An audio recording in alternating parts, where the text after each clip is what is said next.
สบายดีพี่น้องทักทายสบายดีเด้อวันนี้หอบหน่อไม้ขึ้นมาเพื่อนแม่แก้วพี่น้องที่เต่งขืนเอาเสียงเพลงเอาสิแกงหน่อไม้กินเที่ยงพี่น้องหน่อไม้ที่เราต้มไว้นั่นเลยจ้าเราจะมาแกงซุ่มอยู่บ้านแม่แก้วข้าวหน้าก็ได้ทุกอย่างคือพร้อมแล้วนี่น้ำยานางกระสือเป็นน้ำมาเพลงอยู่กันปะมันเลยสิข่าวเสียงชุ่มเฮาพี่แหละข่าวกลัวเขาจะเปิดเพลงพี่น้องเอ้ยย่านเด้ลบลิขสิทธิ์น้ำยานะโอ้ยถ้าต้องเบาดังๆความเสียงเพลงพี่น้องขอโทษขออภัยเด้อถ้าเขาเบาดังไรก็ได้นี่เทน้ำยานางลงไปน้องขาใช่ไหมมันไม่เฮ้ยตามข้าวเบื่อนี่ไม่เฮ้ยเทสีข้างแต่ได้นี่เดี๋ยวเราสีเอาไว้สบายดีตอนบ่ายๆเด้อมื้อนี้ท่านน้องขอคุยนี่เลยผักบงดาวเกมมาแต่น้องน้ำจ้าข้าวกล่องเต็งนั่นเลยอาหารกันเลยแกงหน่อไม้พี่น้องเลยแกงหน่อไม้ค่ะทุกคนวันนี้กับสาวแทนไปเสิร์ฟมาเนาะเต็งโมแมนแจ้งเตือนซื่อแจ้งเตือนในเฟซไปคันหมอไทยไหมไทยสิบเปอร์เซ็นต์แล้วเอามันไหมไปจ้าเอาหมอไปข้างเสร็จเตากันเขาเบื่อท่านละตั้มเลยสิตั้มเขาเบื่อก่อนพี่น้องล่างเห็ดเข็มทองใส่พี่น้องเห็ดเข็มทอง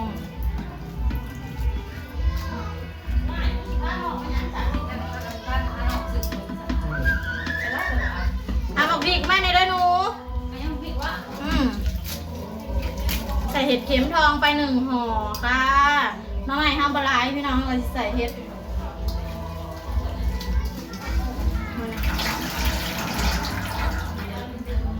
ข้างบ้านเปิดเพลงดังมากทุกคนแกงหน่อไม้ใส่ผักกระแยงหอมๆพี่น้องเอ้ยผักกระแยงใหม่ผักกระแยงบ้านเฮาได้ยายลองไปเตยเอาใหายเดี๋ยวสิเอามาลืมใส่ตู้เย็นไว้วันผักกระแยงใหม่เก็บจากในหน้าบ้านเก็บสดๆจากบ้านเฮาเลยจากถุงนาบ้านเฮาเลยต้มกบเด้พี่น้องเลยต้มกบหน่อยเนาะใส่ผักกระแยงใหม่จังสินะกระแยงหอมๆผักกระแยงบ้านเฮาเองเลยว่าจังสิหอมเป็นบ่อู้ขาไม่ใส่ยายเอาหายตั้งน้ำมาใส่นี่สบายดีไหมกดกินก็ได้เหนื่อยดิ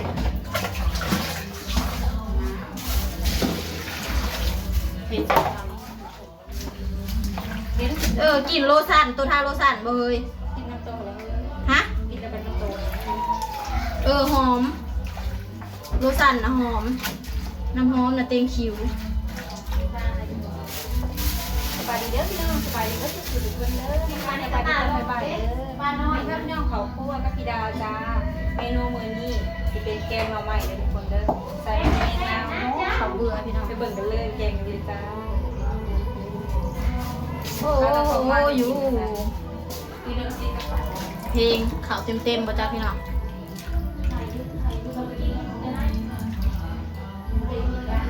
พวกนี้มากเลยถ่ายคลิปเนี่ย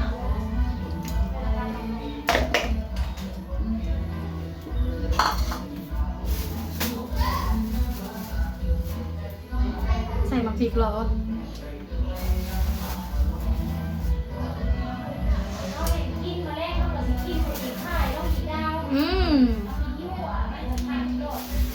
เลิศเลยค่ะจ้าส่งสะแทน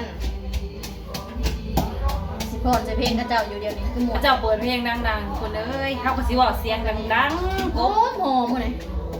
เบิ่งแนวมันก็ยังสดๆก็ยังใหม่ๆอันก็ยังบาดเย็บในไหหน้าพี่น้องอุ้ยหอมเลยแท้ต้มกบเด้คนกินก่อนเด้เอาหอมกินต้มกบน้อยพี่น้องไว้ใช้ปากกระแยงใหม่ไผ่มันกบเป็นเยื่อกบเด้อนี่อันน่ะอันซาดามักกินในอันนั้นนะซาดามักกินกบทางอันนั้นนะคลองนะยังไงได้นั่งซุ่มน้ำไผ่หมักถ้ากินก็เลยเอากระทงตลาดเพราะว่าขอยมีเมนูต่อไปรอติดตามรับชมเลยค่ะขอยจะออกหวานปุยแล้วถ้าสีเมนูยังหมดแรง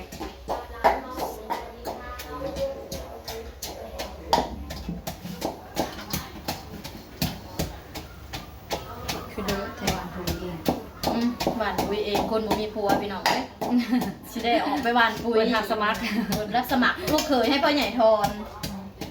งานสมัครแฟน ปุ๋ยก็หวานเองพี่น้อง ไม่ได้สนใจกันทักมาเด้อ แต่ละปีก็หวานเอง โปรโมท โปรโมทโสดเด้อแต่แถมลูกอีกสอง แม่เลี้ยงเดี่ยวทุก โส คน ดลูกติดพี่น้องเอ้ยเลี้ยงลูกผู้เดียว บ้านเฮาทำไมไม่มีผู้ชายนะก็จะสงสัยเป็นยังคือมีแต่ผู้หญิงไม่มีผู้ชายเลย ผู้ชายเขาไม่ เพราะว่าเลี้ยงเดี่ยว โสดจ้าโสดลูกติด บ่เงินทางผู้ชายบ่ได้หลายนี่บ่ได้เด็ด มี บ้าน ไม่มีพอไปบ้างแล้วก็เด็กน้อยค่ะแหละ ก็ได้น้อย เขาใหญ่อยู่แล้ว นอกจากว่าเราเฮ็ดไทยผู้ชาย ปีที่3แล้วที่เฮา เป็นจังได เลี้ยงลูกคนเดียวอยู่แบบสุดๆเฮ็ดไห้เฮ็ดหน้ากะอ้ายซอยปุ้ยก็คือหวานเองพี่น้องเดี๋ยวถาเบิ่งเดี๋ยวสิลงคลิปให้เบิ่งมื้อแลงสิล จั ง งห ห วั วา ด น นั้นเลยเด้อ ไปบ่ ถึงสิไปบ้านผู้สวยไปบ่ ไป ชุดโตกหวานให้น้อยเตียงให้พี่ลูกให้ใหญ่ให้ใหญ่ให้ใหญ่นั้นมียาขยะชุดโตหวานให้น้อยบ่ได้สิ สิไปสร้าง ให้ใหญ่นะคะสิใส่ต้องใส่เกิบพูดใส่กันไว้พี่น้องเพราะว่าสีดยาขยะเนาะ ไปกำลังฝากสิคำๆบ่เดี๋ยวนี้ กำลัง3โมงแล้ว อ่ะเอามาขับเรือตามแล้วนะกูจะมาปีนสาขึ้นไป ใส่ข้าวเบอร์ลงไป เป็นตะยานเนาะจากสาเป็นตะยานแล้วแต่มาพริกกันงามๆเนี่ยทุกคนมาพริกที่เข้าไปเก็บมือนั่นนะที่ไปบ้านคนทันน่ะเช็ดสุดยอดเลยจังซีเลยจะถามว่าพริกเช็ดบอลองชิมได้เด้อว่าอยากชิมมาชิมได้จังซีเลยใส่หมากนั่งกาพุ่ม ล่าสุดเซาแทนให้ชิมบักพริก ก็จะถามว่ามาพริกกับคนไทยดิบไปเผ็ดกว่ากัน ว้าวก็ต้องหนูสิคะพี่ ถ้าไปเผ็ดคือบอกพริกมันเต็กสิจะกลัวบอกพริกกันเผ็ดแห้ง ก็ต้องหนูสิคะพี่ที่เผ็ดกว่าก ำลังแกงจ้า แดกมาดูหนู ใส่ปลาแดกเรียกปลาแดกอะเอามาแต่เป็นเพิ่งอะไร เนื้อโตมันจะใส่นั่นแหละกูเรียนสั่งเล่นๆเลยค่ะ โมเห็นกับ ว้าวว้าว คือโมเห็นปลาแดกมา แดกเสียล่าสุด